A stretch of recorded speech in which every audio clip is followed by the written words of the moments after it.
Brookville, Ohio. A village where life was intended to be simple, predictable, peaceful. That's all I ever wanted. A secure existence for my family, a home where my son, Adam, could grow up safe and nurtured. Yet life had a nasty sense of humor. That evening had been like any other. I had worked late, as usual. Payments didn't pay themselves, and someone had to keep things together. The house was quiet when I got in, the low hum of the refrigerator the only sound accompanying my tired footsteps. Claire was gone again, off with her parents on another one of their excursions. It had become regular at this point. She had always been closest to them, always more concerned with their acceptance than the family we had established together. Her mother, Mary, and her sister Rachel were the embodiment of perfection. Or at least, that's what they thought. Their expensive clothing, their flawless smiles, their picture-perfect life. And Claire had spent years trying to prove she belonged among them. I stopped caring a long time ago. Adam was the only thing that mattered. My child, 16, growing into a man with a mind sharp enough to take him wherever he wanted in life.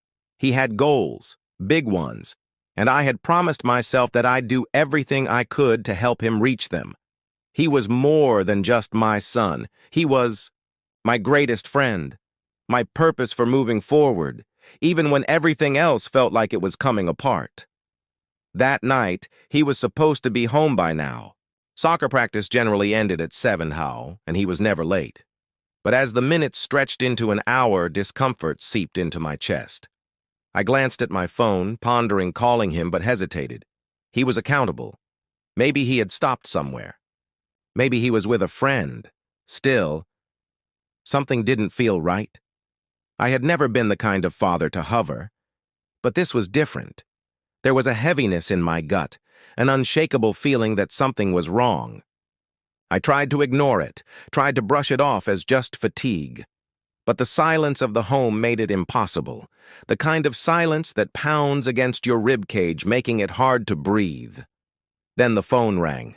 The sound shattered the stillness, making me jump. My heart hammered as I grabbed it, my hands abruptly clammy. "Hello?" My voice came out steadier than I felt. "Mr. Thompson?" The voice on the other end was quiet, too serene, a voice that belonged to someone who had said these things too. Many times before. "This is Officer Reynolds from the Brookville Police Department.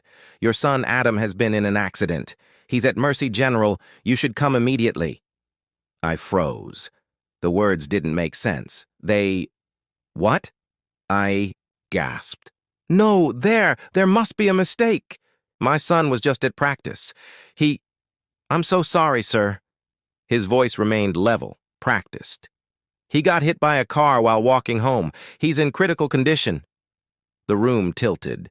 I grasped the counter to stabilize myself, my breath coming in short, sharp gasps. Critical condition. The words hit me like a physical blow, sucking the air from my lungs. My legs moved before my brain could fully absorb what was happening. I grabbed my keys, barely remembering to lock the door. Before I was in the car, my hands holding the steering wheel so tightly my knuckles turned white. The trip to the hospital was a blur. I could barely see the road through the haze of worry clouding my mind. My baby. My boy was lying in some sterile hospital bed, fighting for his life. And I wasn't there. I had to get to him. I barely remember parking, barely recall bursting. Through the double doors of the emergency room, my breath coming in ragged gasps as I looked around desperately for someone, anyone, who could tell me where Adam was. "Adam Thompson," I managed to say as I approached the front desk. "My kid. He was brought in." The expression on the receptionist's face told me everything. She pointed down the hall. "Third floor, ICU." I ran. The world blurred as I moved, my heart beating against my ribs. I had never been a devout man, but in that moment, I prayed. Please let him be okay. Let me get there in time. The ICU was cooler than I expected. Too bright, too sterile. The beeping of machines filled the air, an unnatural rhythm that made my Stomach twist. And then I saw him, Adam. He lay on the hospital bed, immobile, tubes and wires connected to his body. His face, pale, too pale. His powerful, athletic frame looked small, vulnerable, engulfed by the blinding white linens. I barely recognized him. A nurse was speaking, but I couldn't hear her. My knees buckled and I clutched the railing of his bed to keep myself from collapsing. "Mr. Thompson." A doctor's voice came through the haze. I turned, my throat dry. How is he?" The doctor sighed. "Your son suffered significant trauma from the impact. We managed to stabilize him, but—" He hesitated. "But what?" "He's in a coma." The world stopped. A coma. The word didn't seem real. It was something that happened to other people. Not Adam. Not my son. Impatiently, as if she were discussing an overdue bill rather than her grandson's life, Mary said, "Andrew, I just need to know if he's gone yet, because if he is, Claire and I want to discuss the insurance payout." My grip on the phone tightened until my knuckles turned white. I stared at Adam, his peaceful, unmoving face, as rage flooded through me like an unstoppable wave. She didn't ask how he was. She didn't ask if I was okay. She didn't even pretend to care. All she wanted was money. Something inside me snapped. "You're asking me about insurance while my son is fighting for his life?"